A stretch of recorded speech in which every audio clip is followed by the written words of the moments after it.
തൊഴിലാളി വിരുദ്ധ ലേബർ കോഡുകൾ കർണാടകയിൽ നടപ്പിലാക്കാനുള്ള കോൺഗ്രസ് സർക്കാരിന്റെ നീക്കം അങ്ങേയറ്റം പ്രതിഷേധാർഹമാണെന്ന് CITU general secretary Elamaram Kareem. കേന്ദ്ര ട്രേഡ് യൂണിയനുകൾ ലേബർ കോഡുകൾക്കെതിരെ ശക്തമായ സമരവുമായി മുന്നോട്ട് പോകുമ്പോഴാണ് കോൺഗ്രസ് സർക്കാരിന്റെ ഇത്തരം നിലപാടുകൾ. ലേബർ കോഡ് നടപ്പാക്കാനുള്ള നീക്കത്തിൽ നിന്ന് കർണാടക ഭരിക്കുന്ന കോൺഗ്രസ് സർക്കാർ പിന്മാറണമെന്നും എളമരം കരീം ആവശ്യപ്പെട്ടു. തൊഴിലാളികളെ അടിമകളാക്കുന്ന തൊഴിലാളി വിരുദ്ധ ലേബർ കോഡുകൾക്കെതിരെ കേന്ദ്ര ട്രേഡ് യൂണിയനുകൾ സംയുക്തമായി സമരരംഗത്ത് നിൽക്കുമ്പോഴാണ് കർണാടക ഭരിക്കുന്ന കോൺഗ്രസ് സർക്കാർ ലേബർ കോഡുകൾ സംസ്ഥാനത്ത് നടപ്പാക്കുന്നത്. INTUC ഉൾപ്പെടെ ലേബർ കോഡുകൾക്കെതിരെ സമരത്തിലാണ്.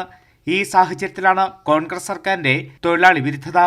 തൊഴിൽ കോഡുകളിൽ ഉള്ളതിനേക്കാൾ തൊഴിലാളി വിരുദ്ധ ചട്ടങ്ങളാണ് കർണാടക സർക്കാർ പ്രസിദ്ധീകരിച്ച കരടിൽ ഉള്ളതെന്നും ഇത് അങ്ങേയറ്റം പ്രതിഷേധാർഹമാണെന്നും CITU general secretary Elamaram Kareem വിമർശിച്ചു. കർണാടക ഗവൺമെന്റ് ചെയ്തത് ഈ ലേബർ കോഡിന് അനുസൃതമായ വിധത്തിൽ റൂൾസ് ഉണ്ടാക്കാനാണ് ഇപ്പോൾ റൂൾസ് ഫ്രെയിം ചെയ്തിരിക്കുന്നത്. അതാണ് ഇപ്പോൾ ഡ്രാഫ്റ്റ് പബ്ലിഷ് ചെയ്തിരിക്കുന്നത്. കേന്ദ്ര ഗവൺമെൻറ്റിൻ്റെ ലേബർ കോഡിൽ ഉള്ള വ്യവസ്ഥകളെക്കാൾ തൊഴിലാളി വിരുദ്ധമായ വ്യവസ്ഥകളാണ് ഈ പുതിയ ചട്ടങ്ങളിൽ കാണുന്നത്, ഈ നിർദ്ദിഷ്ട ചട്ടങ്ങളിൽ കാണുന്നത്. ഇത് അങ്ങേയറ്റം പ്രതിഷേധാർഹമാണ്. BJPയുടെ സംസ്ഥാന ഗവൺമെൻറ്റുകൾ പോലും ചെയ്തിട്ടില്ല. പിന്നെ എന്തിനാണ് കോൺഗ്രസിൻ്റെ ഒരു സ്റ്റേറ്റ് ഗവൺമെൻറ് ഇത് ചെയ്തതെന്ന് മനസ്സിലാവുന്നില്ല.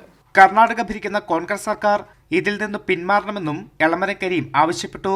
കോൺഗ്രസ് അധ്യക്ഷൻ മല്ലികാർജ്ജുൻ ഖാർഗെയ്ക്ക് കത്ത് നൽകുമെന്നും എളമരം കരീം വ്യക്തമാക്കി.